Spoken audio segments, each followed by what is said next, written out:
இந்த காரியம் தேவனுடைய பார்வைக்கு ஆகாததானபடியினால் அவர் இஸ்ரவேலை வாதித்தார். தாவீது இங்க பாத்தீங்களா, உடனே இது செய்தோடனே கர்த்தருக்கு பிடிக்கல. கர்த்தருக்கு பிடிக்காத ஒரு காரியத்தை நாம் செய்யும்போது கர்த்தர் நம்மை வாதிப்பார். இது நிச்சயமா இன்னைக்கும் நடக்கும். இது பழைய ஏற்பாட்டு காலத்துலன்னு சொல்ல வேண்டாம், புதிய ஏற்பாட்டு காலத்தில் ஒரு பயங்கரமான ஒரு காரியம் இருக்குது. அதை எடுத்து காமிச்சேன்னா வேற மாதிரி போயிடும். அனனியா சப்பீரா ஸ்டோரி இருக்கு. It was most cruel story. வித்தாங்க, ப்ராப்ளம் இல்லை. அது கொண்டு கொடுத்தானுங்க, ப்ராப்ளம் இல்லை. ஆனால் அதுதான் கொடுத்தேன் மொத்தம்னு சொல்லி போய் சொன்னாங்க. அதாவது ஒரு எக்ஸாம்பிள் உங்களுக்கு சொல்லணும்னு சொன்னால், விற்றாங்க சொத்து 10 கோடி, சும்மா ஒரு கணக்குக்கு தோராயமாக இந்த புரியறதுக்காக. சர்ச்சில் வச்சது 4 கோடி, 6 கோடியை ஒழிச்சு வச்சுட்டாங்க. ஆனால் இவங்க என்ன பண்ணியிருக்கலாம், உண்மையை கொண்டு, ஐயா எனக்கு இதில் கொஞ்சம் பயமாக இருக்குது, நான் 6 கோடியை தனியாக எடுத்து வச்சிட்டேன், ஓகே 4 கோடியை கொண்டு நான் சபை கொடுக்குறேன் அப்படின்னு சொல்லிக்கலாம். அந்த காலத்தில் சபை ஸ்டார்ட் பண்ணும்போது என்னாச்சுன்னா, எல்லா நிலங்களை விற்று சபை கொண்டு கொடுத்தாங்க. இப்போ என்ன ஆயிடுச்சு, அப்படி சொன்ன உடனே ஆவியானவர் அங்கே பொய் சொல்கிறான் அப்படின்ட்டு அவன் சொல்லியிருக்கலாம், ஐயா எனக்கு 10 கோடி வந்துச்சு, 6 கோடியை ஒதுக்கிட்டேன், எனக்கு விசுவாச குறைவு இருக்குது, ஆகவே எனக்கு நான் ஒரு 4 கோடி கொடுத்துட்றேன், நான் மிச்சம் 6 கோடி நான் எடுத்துக்கிறேன், தப்பு இல்லை. ஆனால் இவ்வளவு தான் வித்தியா அப்படின்னு நான் பேதுரு கேட்கும்போது, ஆமாம் இது புதிய ஏற்பாட்டில் நடக்குது, புதிய உடன்படிக்கை பிறகு தான். உடனே வந்துச்சு பதில், கர்த்தருடைய ஆவியிடத்தில் பொய் சொல்வதற்கு உனக்கு துணிந்தது என்ன?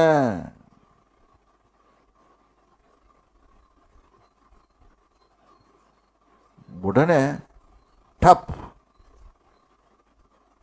கீழே விழுந்தான். Heart attack, cardiac arrest. வாலிபர்கள் போனாங்க, எடுத்துகிட்டு போனாங்க. அவங்க போயிட்டு வரத்துக்குள்ளே சம்சாரம் வருது. ஸோ இங்கே என்ன நடக்குதுன்னு கேட்டால், 2 பேரும் பிளான் பண்ணி தான் செய்திருக்காங்க. கூட்டுச்சதி. 2 பேருமே சொல்லியிருக்கலாம், இல்லை எனக்கு இதில் நான் 4 தான் கொடுக்குறேன். அந்த அம்மாவும் ஒத்துக்குச்சு. 2 பேரும் சேர்ந்து பிளான் பண்ணாங்க. இது எங்கே தெரிய போகுது, ஆனால் ஆவியானவருக்கு எல்லாம் தெரியும். நம்ம பிளான் பண்ணும்போதும் அதையும் பார்த்துட்டு தான் இருக்கிறாரு. அப்போ என்ன ஆச்சு, அம்மா வந்தவொடனே அம்மாவுக்கும் சேம் ட்ரீட்மெண்ட்.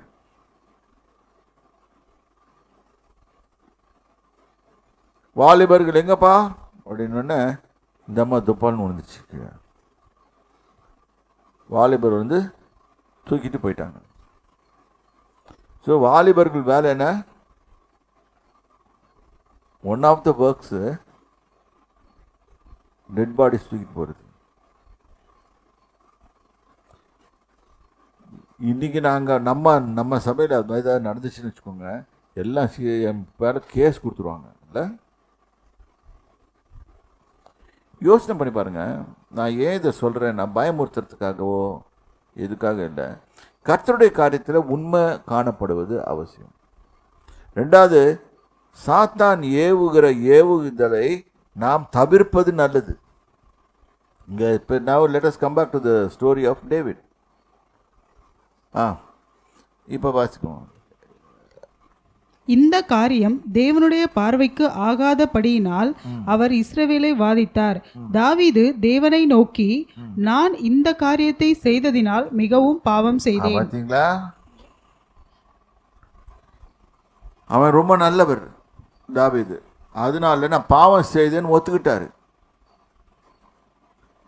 இன்னைக்கு இருக்கிற மக்கள் அதை செய்ய மாட்டாங்க.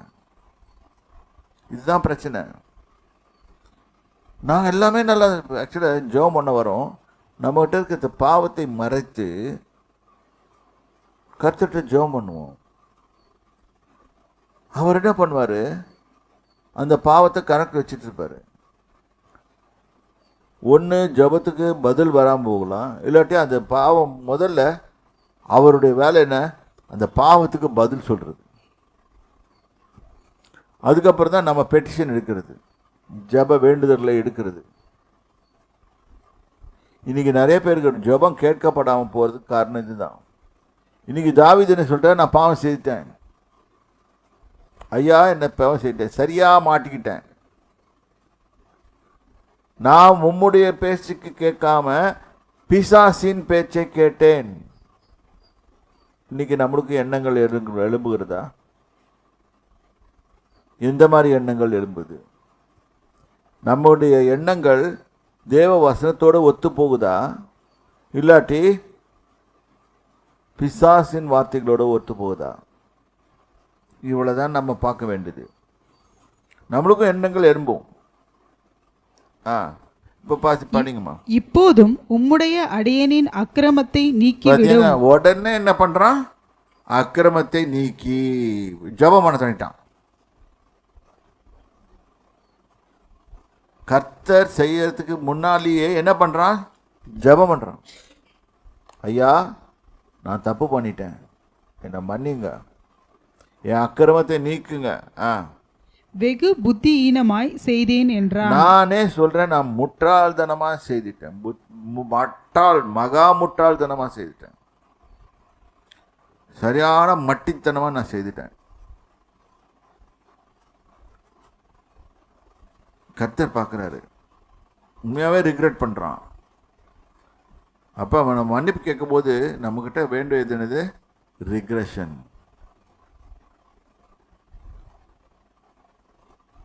நம்ம மாடர்ன் டே கிறிஸ்டியன்ஸ் மாதிரி sorry, it's not sorry, regret. மகா புத்தீனமாக செய்தேன். இங்கே பாருங்க, இவங்கிட்ட நிறைய பாடங்கள் நம்ம கற்றுக்கொள்ள வேண்டியது. அப்பொழுது கர்த்தர் தாவீதின் ஞான திருஷ்டிக்காரனாகிய காத்துடனே பேசி, நீ தாவீதினிடத்தில் போய் 3 காரியங்களை. இப்ப ஒவ்வொரு ராஜாவுக்கும் ஒரு ஞான திருஷ்டிக்காரன், அவர் கோர்ட்ல ஒரு ப்ராஃபிட் இருப்பான். ஏன்னா அந்த காலத்தில் தேவனுடைய வார்த்தை வராது, இப்போ இருக்கிற மாதிரி ஆவியானவர் கிடையாது. ஆவியானவர் வந்து போயிட்டு இருந்தார், கேட்க முடியாது. அப்போ பாவம் செய்தோடனே அந்த பாவத்தின் கில்ட் வந்து அப்படியே அமுக்கிடும். நம்மளுக்கே டவுட் வந்துடும், நம்ம பண்ணுற ஜெபம் கேட்கப்படுமா? இதுக்கு எத்தனை பேர் இந்த மாதிரி காரியத்தில் போயிருக்கீங்க? இந்த மாதிரி நேரத்தில் ஒரு தவறு செய்த உடனே நம்மளுக்கு ஜெபம் பண்ணுது. எனக்கு இந்த செவரல் டைம்ஸ் இட் ஹேப்பன். பொய் சொல்லாதீங்க, இல்லைன்னு ஒண்டி பொய் சொல்லாதீங்க. நம்மளுக்கே டவுட் வரும், நம்ம ஜெபம் கேட்கப்படுமா இல்லையா? சரி, இப்ப கர்த்தர் 3 காரியத்தை வைக்கிறார்.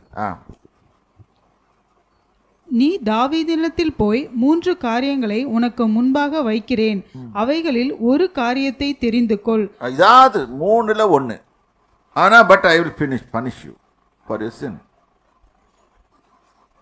உன் பாவத்துக்கு நான் நிச்சயமா ஆக்ஷன் எடுப்பேன், அது கான்சிக்வன்சஸ் உண்டு. இதை நான் சொல்லாமல் போனேன்னா நான் தேவனுக்கு முன்பாக குற்றவாளியாக தீர்ப்படுவேன். எல்லாவற்றுக்கும் கான்சிக்வன்சஸ் உண்டு. எத்தனை பேர் விசுவாசிக்கிறீங்க? நல்லது ஒன்று விசுவாசிக்கிறது ஒன்று இல்லை, இதுவும் விசுவாசிக்கணும். When I sin, automatically I attract a penalty.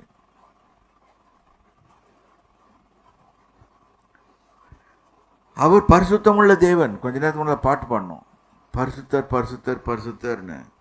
பரிசுத்தமுள்ள தேவன், அவர்கிட்ட பாவம் செல்லாது, பாவ சிந்தையும் செல்லாது, தவறான சிந்தையும் செல்லாது. எது தவறான சிந்தைன்னு உங்களுக்கே தெரியும். நான் சொல்லிக் கொடுக்கணும்னு அவசியம் இல்லை. நீங்கள் நாட் பேபி. எது கர்த்தருக்கு பிடிக்கும், கர்த்தருக்கு வேதத்தை படிச்சீங்கன்னா புரியும்.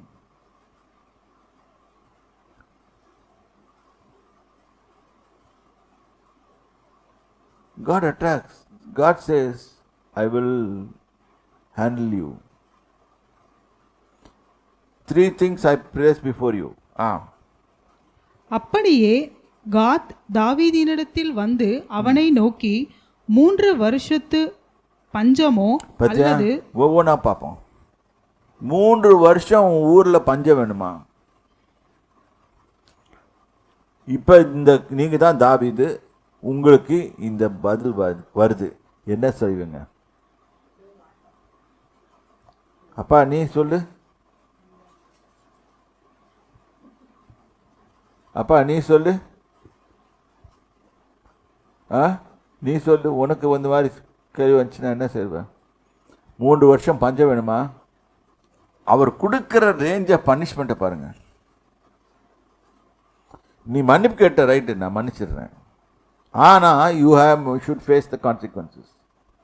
ஆனால் நம்மளுக்கு சொல்லிக் கொடுக்குறது அப்படி சொல்லிக் கொடுக்க மாட்டேன்றாங்களே இந்த காலத்து மனுஷர், இந்த காலத்து பாஸ்டர்ஸ் சொல்லிக் கொடுக்க மாட்டேன்றாங்களே. அவங்க என்ன சொல்கிறாங்க? நான் கர்த்தர் பார்த்துக்குவார், வா நீ போ, மனம் போன போக்கில் நீ வாழ்டாப்பா கண்ணா இப்படின்னு சொல்கிறதுக்கு பாஸ்டர்களை செலக்ட் பண்ணி வச்சுருக்காங்க. அந்த பாஸ்டருங்க பேசுகிற கேட்சி உங்களுக்கு ரொம்ப இஷ்டமாக இருக்கும். அது பேசி முடித்த உடனே என்ன ஆகும்னா அவனும் அவன் பாஸ்டரும் சேர்ந்து உதவாங்குவாங்க. இந்த மாதிரி பேசினா பிடிக்காது. உண்மை பேசுறது. ஏன்னா என்னை பொய் சொல்கிறேன்னு சொல்ல முடியாது, ஏன்னா வேதத்துலேருந்து தான் எடுத்து காமிக்கிறேன்.